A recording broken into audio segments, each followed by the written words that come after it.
Em primeiro lugar, eu quero agradecer a Deus pelo prazer que Ele nos dá de estarmos aqui juntos, através da mídia, para estudar a Sua Palavra.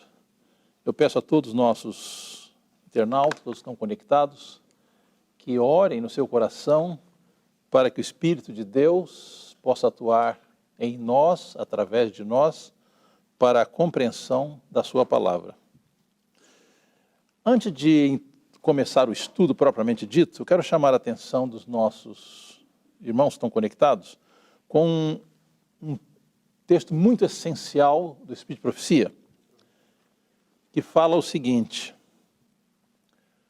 o grande plano da redenção, conforme revelado na obra final para estes últimos dias, deve ser cuidadosamente estudado. Os irmãos percebem que isso aqui é um desafio, né? O plano da redenção, conforme revelado na obra final, estamos no dia da expiação, deve ser cuidadosamente estudado. As cenas relacionadas com o santuário celestial devem de tal modo impressionar o espírito e o coração de todos, que estes sejam capazes de impressionar também a outros. Todos precisam compreender melhor a obra da expiação que está sendo efetuada no santuário celestial. Quando essa importante verdade for reconhecida e compreendida, os que a abraçaram trabalharão de acordo com Cristo, a fim de preparar um povo que esteja em pé no grande dia de Deus, e seus esforços serão bem-sucedidos. Observem aqui bem esse detalhe: pelo estudo, meditação e oração. Observem, estudo, meditação e oração. O povo de Deus será elevado acima do nível das ideias e sentimentos comuns e terrenos e posto em harmonia com Cristo e sua grande obra de purificação no santuário celestial. Sua fé o seguirá até dentro do santuário. E seus adoradores na terra terão o cuidado de passar em revista a sua vida, aferindo o seu caráter pelo grande padrão de justiça. Descobrirão seus próprios defeitos. Eu quero abrir um parênteses aqui.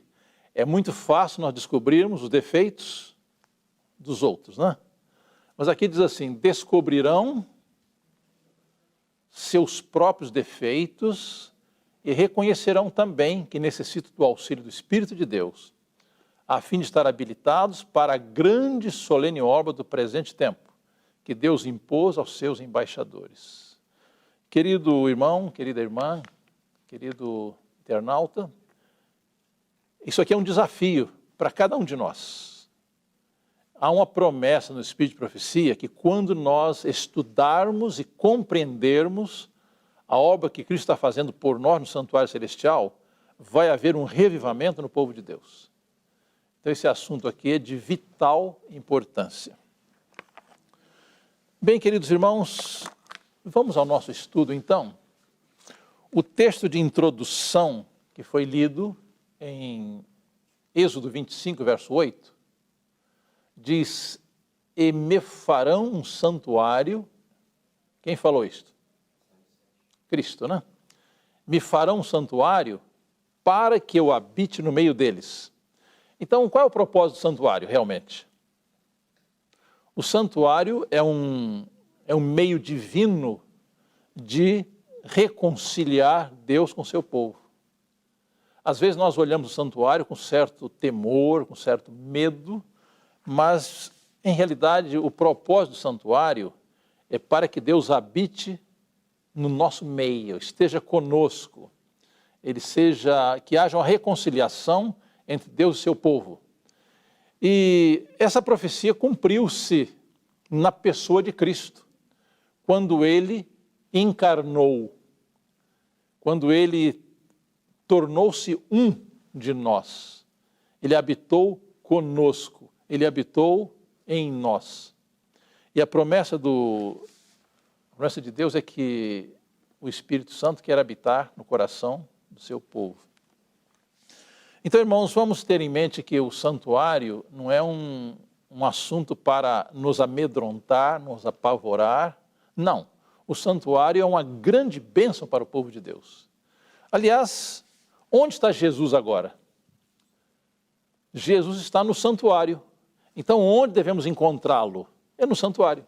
Então, ali é o lugar de encontro entre Deus e o seu povo. Agora, nós gostaríamos de recomendar a todos vocês, internautas, todos os irmãos que são conectados, que para fazer um estudo completo do santuário, deveriam começar com o livro de Êxodo, continuar com Levítico, há muitos detalhes, e também o livro de Números, comparando com o livro de Hebreus. Porque, irmãos, a compreensão desse assunto é vital para a salvação, para um revivamento no meio do povo de Deus. Por que é tão importante estudar o santuário? No santuário, irmãos, cada cerimônia, cada peça simbolizava a pessoa de Cristo, a obra de Cristo e o plano da salvação. Vamos começar com alguns detalhes. Por exemplo, quando o pecador, reconhecendo o seu pecado, ia à porta da tenda da congregação e oferecia um animal, geralmente um cordeiro. E o que o pecador fazia? Ele colocava a mão na cabeça do animal, simbolicamente ele estava transferindo o seu pecado para o animal inocente. Em seguida, ele com a sua própria mão matava o animal. Por quê? Porque a palavra de Deus diz que o salário do pecado é a morte eterna. Legalmente, quem devia morrer era o pecador. Mas, mediante o plano da redenção, Deus fez um processo de transferência. A lei tinha de ser cumprida, a punição tinha de ser executada. Só que Deus, em lugar de punir o pecador com a morte eterna, ele conseguiu um substituto que é Jesus Cristo. Então, quando o pecador ia à porta da tenda da congregação com um animal inocente e colocava as mãos sobre a cabeça do animal, ele estava transferindo os seus pecados simbolicamente para aquele animal. Quando ele matava o animal, então a justiça divina estava sendo executada não no pecador, mas no substituto do pecador, que é Jesus Cristo. Bem, em seguida, aquele sangue que era recolhido do animal era levado para o altar de sacrifício. Então, simbolicamente, o pecado do pecador era transferido para o animal, do animal para o santuário. Havia uma outra cerimônia quando o sacerdote comia a carne do animal. Então, simbolicamente também, o pecado que havia sido transferido para o animal era transferido para o sacerdote. Então, o sacerdote levava sobre si os pecados, transferindo para o santuário. Bem, no santuário havia alguns móveis, alguns objetos que tinham um símbolo todo especial. Por exemplo, no santuário existia, além do altar de sacrifício, existia o altar de incenso. Quando na Bíblia nós lemos que Noé ofereceu um sacrifício, aquilo foi um cheiro agradável ao Senhor. Quando alguém oferecia um sacrifício, era um cheiro agradável ao Senhor. Como que nós entendemos isto? Porque quando um animal é morto, quando há cheiro de sangue, não é um cheiro agradável. Como que aquele cheiro se tornava agradável ao Senhor? Porque havia o incenso. O incenso era acrescentado no processo de intercessão. E qual é o símbolo do incenso? O incenso é a justiça de Cristo. Havia também o altar, a mesa dos pães da proposição. Naquela mesa, o sacerdote, cada sábado, preparava 12 pães. Aqueles 12 pães simbolizavam a pessoa de Cristo. Cristo falou, eu sou o pão da vida. Então, cada peça do santuário, cada processo, cada ação do sacerdote, tudo simbolizava Cristo. Além do sangue e do incenso, havia um outro elemento importante. A palavra de Deus diz que todo sacrifício era salgado com sal. E a palavra de Deus diz que nós somos o sal da terra. O sal também simboliza a justiça de Cristo. Então, tudo no santuário estava relacionado com a pessoa de Cristo, com a justiça de Cristo, com o plano da redenção. Então, havia também os 7 candeeiros de ouro que emitiam luz constantemente dentro do santuário. Aquele candeeiro também simboliza Cristo, que diz que ele é a luz do mundo. E através dos canais do candeeiro circulava o azeite, que simboliza o Espírito Santo.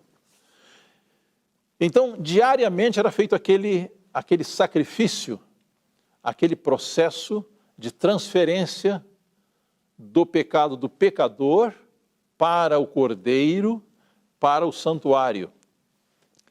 Interessante que o altar de sacrifício era um símbolo da cruz do Calvário, onde Jesus morreu pela humanidade. Então, percebe, irmãos, que tudo no santuário tinha um significado.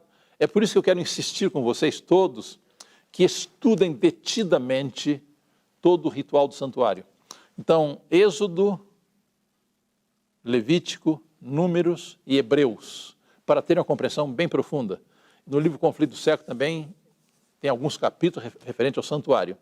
Então, irmãos, isso não é apenas para aumentar a nossa cultura, isso tem muito que ver com a nossa própria salvação.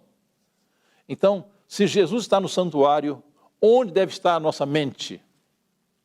No livro de Colossenses, capítulo 3, diz assim, que a nossa mente deve estar nas coisas de cima, onde Cristo está intercedendo por nós.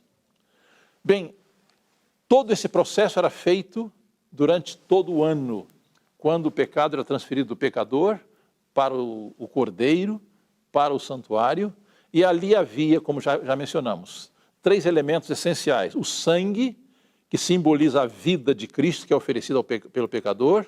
Existia o incenso, que tornava as orações, o arrependimento, as confissões do povo de Deus aceitáveis a Deus. E também existia o sal, que era colocado no sacrifício e simbolizava a justiça de Cristo. Agora, o que acontecia no dia da expiação? Note que, apesar do pecador haver se arrependido e confessado seus pecados, o pecado ainda estava no santuário. Ele havia sido transferido do pecador para o animal, para o santuário, mas estava lá durante todo o ano. Aquele pecado deveria ser removido do santuário. Então, no dia da expiação, o sumo sacerdote trabalhava no lugar santíssimo. E no lugar santíssimo existe um móvel que é o centro do santuário, que é a arca. Dentro da arca estava a lei de Deus, que exige a vida do pecador. Mas acima da arca havia uma tampa de ouro que se chamava propiciatório. O que acontecia ali?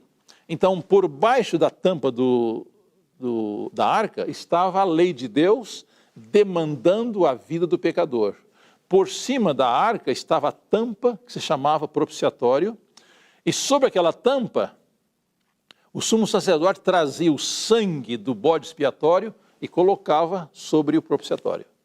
Então, a vida que era exigida do pecador pela lei de Deus era apresentada no sangue que era colocado sobre o propiciatório. Então, perceba, irmãos, agora o que Cristo está fazendo hoje por nós? Quero chamar a atenção de vocês para um texto muito importante que está no livro Mensagens Escolhidas, volume 1, 344. Observem bem esse texto, com muita atenção. Vamos levar agora a nossa atenção para o santuário celestial. Jesus está oficiando na presença de Deus, oferecendo seu sangue derramado como de um cordeiro morto. Jesus apresenta a oblação oferecida por toda a ofensa e toda fraqueza do pecador. Agora, irmãos, eu vou chamar a atenção de vocês para o parágrafo seguinte, que tem muito que ver com a nossa presente situação hoje. Diz assim: Cristo nosso mediador e o Espírito Santo. Observem, nós temos Cristo que intercede por nós no santuário celestial e temos o Espírito Santo que obra em nós. Observem os detalhes aqui. Cristo nosso mediador e o Espírito Santo estão constantemente intercedendo em favor do homem. Mas o Espírito não pleiteia por nós, como faz Cristo, que apresenta seu sangue derramado desde a fundação do mundo. Aqui, então, irmãos, há alguns detalhes importantes. Então, nós temos dois intercessores. Não vamos confundir intercessor com um mediador, que é Cristo. Bem, Jesus, ele intercede por nós. Ele apresenta no céu, no santuário celestial, o seu sangue e a sua perfeita justiça por nós. O Espírito Santo trabalha em nós, fazendo o quê? Diz assim: o Espírito opera em nosso coração, extraindo dele orações e penitência, louvor e ações de graças. Então, irmãos, a oração sincera, o arrependimento sincero, a confissão sincera, o louvor, a adoração, a obediência legítima é produzida pelo Espírito Santo em nós. Isso não é obra nossa, é produzido pelo Espírito Santo em nós. Mas o que acontece? Diz assim: a gratidão que dimana de nossos lábios é resultado de tocar o Espírito às cordas da alma em santas memórias, despertando a música do coração. Então eu quero chamar a atenção para todos, quando nós oramos, honestamente, sinceramente, essa oração é obra de quem? É obra do Espírito Santo em nós. Quem nos leva ao arrependimento? É o Espírito Santo. Quem desperta em nós o desejo de louvar a Deus, de confessar nossos pecados, de obedecer a sua palavra? É o Espírito Santo. Mas aqui tem um problema agora. Diz assim: os cultos e as orações, o louvor, a penitente confissão de pecado, sobem dos crentes fiéis. Qual incenso? Observem aqui, qual incenso no santuário celestial. Mas, aqui aparece um pouco chocante, diz assim: mas passando através dos corruptos canais da humanidade, ficam tão maculados que, a menos que sejam purificados por sangue, jamais podem ser de valor perante Deus. Bem, um momentinho. Quem é que produziu isso em nós? Oração, arrependimento, confissão, louvor, adoração, obediência. Quem produziu isso em nós? O Espírito Santo. Mas ao passar por nós, como fica? Fica maculado pela nossa pecaminosidade. Diz assim: passando através dos corruptos canais da humanidade, ficam tão maculados que, a menos que sejam purificados por sangue, jamais podem ser de valor perante Deus. Percebe, irmãos? Então, mesmo a obra do Espírito Santo, passando por nós, fica contaminada. E como que a minha oração, o meu louvor, a minha confissão pode ser aceito perante o Pai? Então, o que faz Jesus? Ele filtra a minha oração, a minha adoração com seu sangue e acrescenta o incenso da sua justiça. Então, a minha confissão, meu louvor, meu arrependimento são aceitos perante o Pai. Percebem que nós dependemos constantemente do sangue de Cristo e da justiça de Cristo para que sejamos aceitos perante Deus. Isso aqui se chama justiça imputada. Nós sempre dependemos de Cristo para que a nossa adoração seja aceita. Não acenda imaculada pureza, e a menos que o intercessor que está à mão direita de Deus apresente e purifique tudo por sua justiça, não será aceitável a Deus. Todo o incenso dos tabernáculos terrestres. Vamos parar aqui um pouquinho, irmãos. O que são os incensos dos tabernáculos terrestres? A oração, confissão, louvor, adoração, obediência. Tem de umedecer-se com as purificadoras gotas do sangue de Cristo. Ele segura perante o Pai o incensário de seus próprios méritos, nos quais não há mancha de corrupção terrestre. Nesse incensário, reúne ele as orações, o louvor, as confissões do seu povo, juntando-lhe sua própria justiça imaculada. Então, perfumado com os méritos da propiciação de Cristo, o incenso acende perante Deus, completa e inteiramente aceitável. Volta então, graciosa resposta. Percebe, irmãos, como que nós podemos alcançar o trono de Deus? Obra do Espírito Santo em nós e a obra de Cristo por nós. Então voltam as respostas. Oxalá vissem todos que quanto à obediência, penitência, louvor e ações de graças, tudo tem de ser colocado sobre o ardente fogo da justiça de Cristo. A fragrância dessa justiça acende qual nuvem em torno do propiciatório. Então, queridos irmãos, como que eu posso ter certeza que a minha oração é aceita? Como eu posso ter certeza que o meu louvor é aceito? Pela fé em Cristo Jesus. Eu confio nele. Eu desconfio de mim, porque eu sou pecador, mas confio nos seus méritos. Então, a sua justiça torna aceitável a minha adoração. A propósito, quero chamar a atenção de vocês, de todos vocês, para dois textos bíblicos. Primeiro, Apocalipse 5, verso 8. Diz assim: logo que tomou o livro, os 4 seres viventes e os 24 anciãos prostraram-se diante do Cordeiro, tendo cada um deles uma harpa e taças de ouro cheias de incenso. O que é esse incenso? Que são as orações dos santos. Só que para esse incenso ser aceitável diante do Pai, então é preciso um outro incenso agora. Apocalipse 8, versículo 4.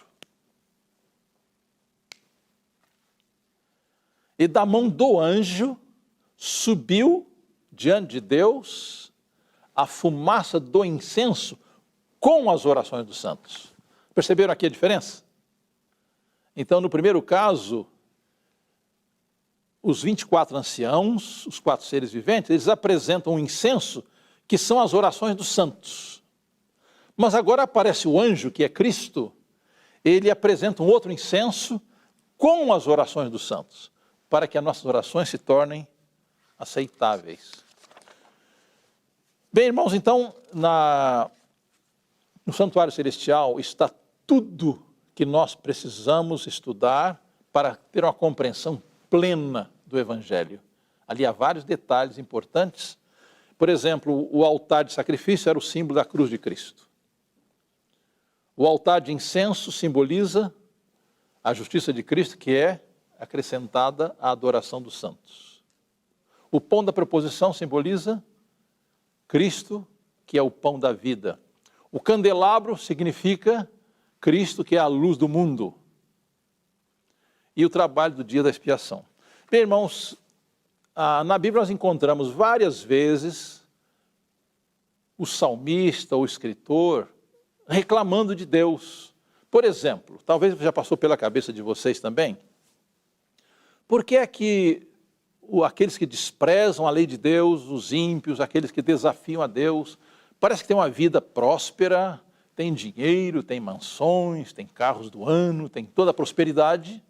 Ao passo que o povo de Deus é um povo pobre, sofrido, etc. E o salmista, ele, no Salmo 73, ele apresentou esse problema. Disse, Senhor, eu não entendo como que os ímpios, eles são gordos, bem nutridos, ricos, têm de tudo, parece que não sofrem nenhuma provação, nenhum problema. Quando que eu, disse o salmista, tenho me dedicado a servir-te, tenho uma vida difícil, uma vida complicada. Então disse o salmista, observe um detalhe importante, irmãos, aqui no Salmo 73, versos 16 e 17, diz assim, quando me esforçava para compreender isto, achei que era tarefa difícil para mim. Até que entrei no santuário, e então percebi o fim deles. O que acontece no santuário? O que é que fez a diferença para o salmista? Ele estava aflito porque tinha uma vida difícil, andando no caminho estreito, não pode isso, não pode aquilo, tem que ter uma vida controlada, uma vida bem organizada, etc, etc. Muita coisa ele não pode fazer. E o ímpio faz de tudo e parece que prospera. Diz ele, até que eu entrei no santuário. Lá eu vi o fim deles. Bem, o que acontece no santuário? O santuário é também o tribunal divino. Aí vem a pergunta, irmãos, e nós, como podemos ser absolvidos no santuário? Nós já mencionamos que precisamos de Cristo.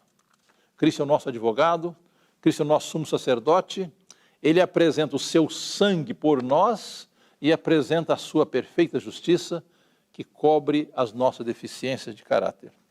Agora, o que significa alimentar-se do pão da vida? Porque no santuário nós encontramos, já mencionamos aqui, aquela mesa que tinha 12 pães, chamados pães da proposição, ou pães da presença. Aqueles pães eram preparados cada sábado e permaneciam durante uma semana, até que na semana seguinte eram substituídos.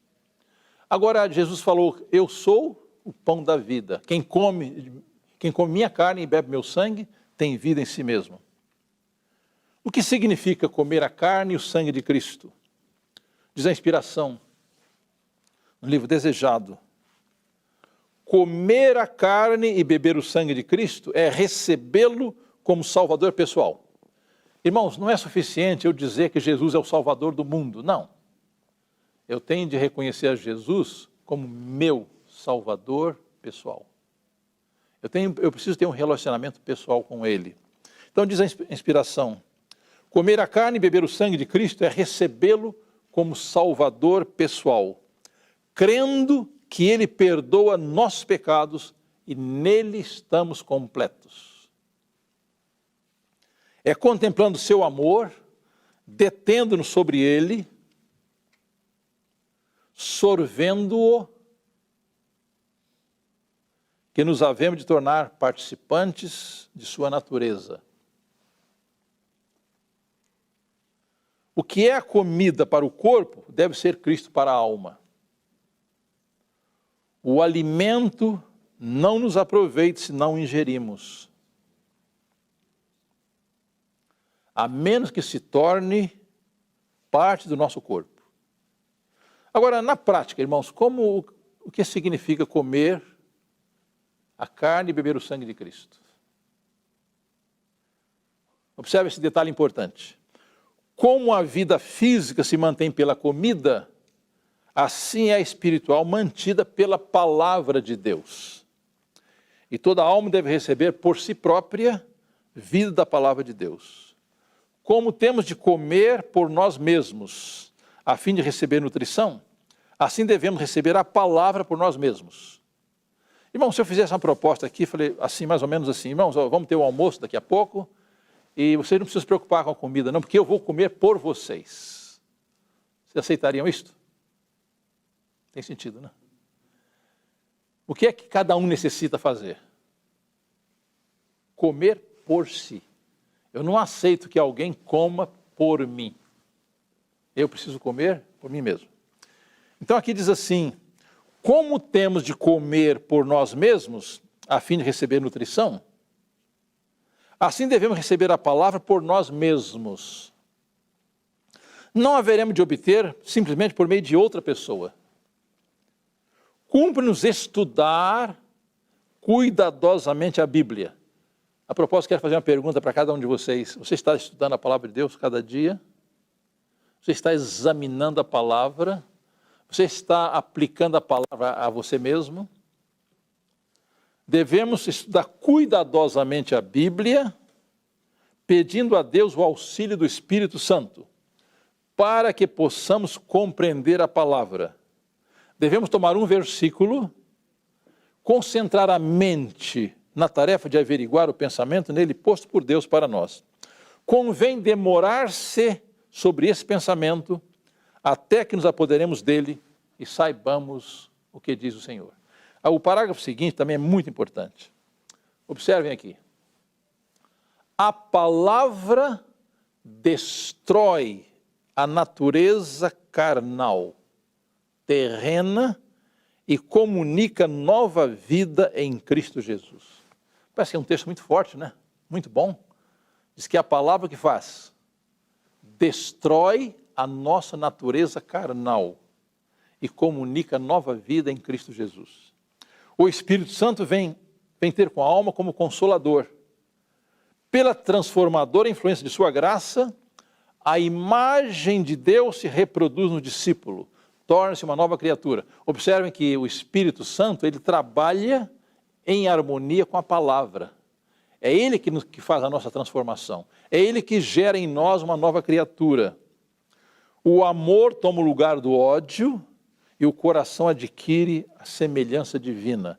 É isso que significa comer, viver toda a palavra que sai da boca de Deus. Isto é comer o pão que desce do céu. Bem, irmãos, eu quero, na parte final do nosso estudo, eu gostaria de chamar a atenção de vocês para um fato muito solene, muito importante. Nós estamos vivendo hoje no dia da expiação. Eu posso assegurar que estamos vivendo na parte final do dia da expiação. E qual era o comportamento do povo de Israel no dia da expiação? O que era pedido deles? No dia 10 do 7º mês, dia da expiação, tinha um apelo divino para o povo. Diz assim: tereis santa convocação, era uma reunião especial, afligireis as vossas almas. Por que afligir a alma? Irmãos, quando eu olho para Jesus e examino o meu próprio coração, o que eu vejo em mim? Vejo pecados. Observe outro detalhe: oferecereis oferta queimada ao Senhor. Nesse dia não fareis trabalho algum. Eu quero chamar a atenção de vocês para esse detalhe importante, que nós temos falado muito pouco a respeito. Bem, o que aconteceu no dia da expiação então? Vamos aqui ao resumo, né? Dia da expiação, tinha santa convocação, aflição de alma, que era resultado de um autoexame com arrependimento e contrição. Tinha uma oferta queimada, que era o sacrifício. E no verso 5, aliás, o ponto número 5, tinha abstenção de trabalho.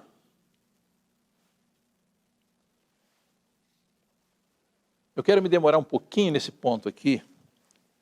Em Romanos 14, 23, última parte, diz assim: tudo que não vem de fé é pecado. Então, o que nós entendemos que no dia da expiação devemos evitar todo o trabalho, toda a obra? Aqui se refere a obras mortas. O que são obras mortas? Tudo que eu faço, mesmo com boas intenções, separado de Cristo, não tem valor. Então eu preciso me abster de todo o trabalho separado de Cristo. Só com Ele é que eu posso apresentar alguma coisa válida. E era um dia de sábado, era um dia de descanso e comunhão plena. Irmãos, qual é a diferença do sábado para os outros dias para nós? Nós necessitamos ter comunhão com Cristo cada dia. Mas durante a semana nós temos nossas ocupações, temos nosso ganha-pão, temos nossas atividades, comércio, etc. O sábado não. O sábado é um dia de comunhão especial. Eu me desligo de dinheiro, de prestações, de compromissos, de trabalhos seculares para me dedicar à comunhão com Deus. Então o sábado é uma grande bênção. Agora outra coisa, irmão, no dia da expiação havia o jejum, ninguém comia nada. E nós estamos no dia da expiação hoje. Como nós aplicamos o jejum do dia da expiação para o nosso dia hoje? O jejum do dia da expiação é a reforma de saúde. É a abstinência de todo alimento prejudicial e o uso equilibrado de tudo que faz bem. Então, queridos irmãos, como vocês percebem, o santuário tem lições bem profundas, bem objetivas, que esclarecem todo o processo da salvação. Agora, um outro detalhe importante é que quando terminava o dia da expiação, o sumo sacerdote vinha perante a congregação e abençoava toda a congregação. Isso encontramos em Números capítulo 6. Quando Jesus terminar a sua obra de expiação, ele virá para abençoar o seu povo com a sua vinda. É por isso que nós encontramos no livro de Atos 3, 19 a 21, um texto muito fundamental para compreendermos o processo a que estamos hoje. O apóstolo Pedro, em Atos 3, 19 a 21, ele disse: arrependei-vos. O que é arrependimento? Arrependimento é tristeza pelo pecado e abandono do mesmo. Isso é arrependimento. E convertei-vos. O que é conversão? Conversão é mudança de rumo.